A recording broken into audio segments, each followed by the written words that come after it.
there is joy, there is victory, there is everything. So kini nga dapit wala dili gid aksidente Moses nakapuyo diri. Hallelujah. Amen. Ila ni nga naagyoy kuan, na special grace, na special favor ang Ginoo.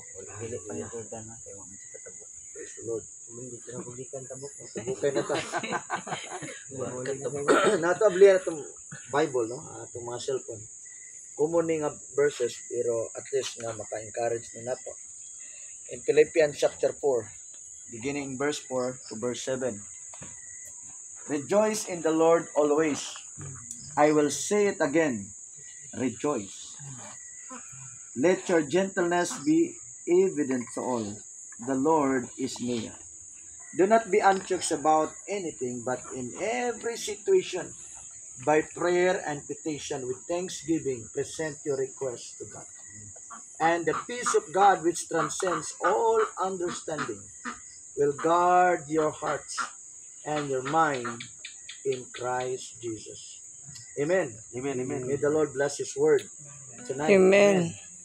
So, well, in book of Philippians, as far as we know, nga this book of Philippians, nga si Paul nga author, lisod baya kayo ikalipay, i-encourage sa pagkalipay sa uban, nga ikaw mismo naakasapiitan, nakasakahimtang ba? Pero diyan mo nasabtan, kining naatas Ginoo, nakasabot ka sa imong position as a child of God. Nakaila ka ba nga nakasabot ka nga gitawag ka sa Ginoo, nga naa ka sa Ginoo, bisan pag-unsa nga kahimtang og sitwasyon, dili gyud madinay ang kalipay na sulod nato. Amen. Hallelujah. So at least masabtan nato kay kita naa man putas panahon nga makasinati tag krisis, makasinati ta og mga sirkumstansya nga sa tawhanon pa nga pagsabot lisod ikalipay. Muna say mayon sa nato nga malipayon man ka nga. Di ba basta-basta nimong kahimtang. So muna nga ang kalibutan dili kasabot sa atong nasabtan. So meaning masabtan nimo nga lahi ni nga dimension nga nato nga naatas Ginoo. Nga nakasabot ta nga naatas sa sitwasyon nga lahi sa uban, lahi sa kalibutan. Praise the Lord. si Pablo bisan naa siya sa kahimtang nga gikulong siya. Pero astang daghanang nahibuhat niya nga mga episos to encourage sa church na mahimong magmalig-on. Unya kaniyang challenge dire, last niya ni nga final niya na exhortation sa taga Philippians nga pagmalipayon. Amen. Rejoice in the Lord always. Ang pangutana diha, ato ba ning gi practice ba nga naa sa atong mindset kanunay gyud ta dapat magkalipay. Amen. Dapat gyud ay pilion nato ang pagkalipay. Pilion gyud ang pagkalipay tungod kay sa Bible gitudloan po tadaan nga pagkalipay mas epektibo pa sa tambal. Makabatan-on ni natong samot. Hallelujah. Amen.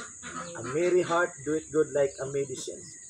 So kung epektibo ang mga herbal, epektibo ang mga medicinal sa kalibutan, dili tukngan ang medicinal nato, ang medicine nato nga mampulong sa Ginoo. Now, ngano importante man ang pagkalipay sa Ginoo. Nga bisan ang pagpamastor, mato pa nila lisudan ning master pastor. Oy, ito sa amo nagi pastor, may pastor ito lisod kayo yung kahimtang.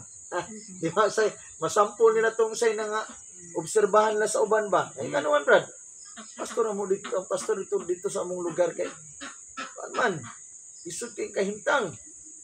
Why service?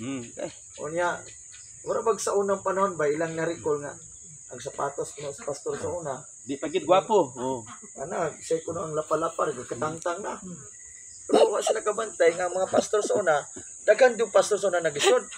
Pero ang ilang mga pag-ampon sa una namunga ba yan? Lahi na mga pastor karon. Amen. Gwapo na. Amen, amen. Gikadlukan ng mga pastor karon. Tawag sa social media. Tawa ng mga pastor nga dato na sila. May mo na nakita karon nga mga pastor kuno. Sige kuno pangwarta. Was na kabantay nga ang mga pastor karon hinay-hinay na sa Ginoo pauswag. Amen. Amen. Ang Ginoong ilang galagaran tinuod. Amen. Amen. Gawas nga nangausap lang kinabuhi. Nangausab ang ilang kinaiya, nangausab ang ilang Sunod, sports car na itong mga sakyan. ng mga kahintang. Amen.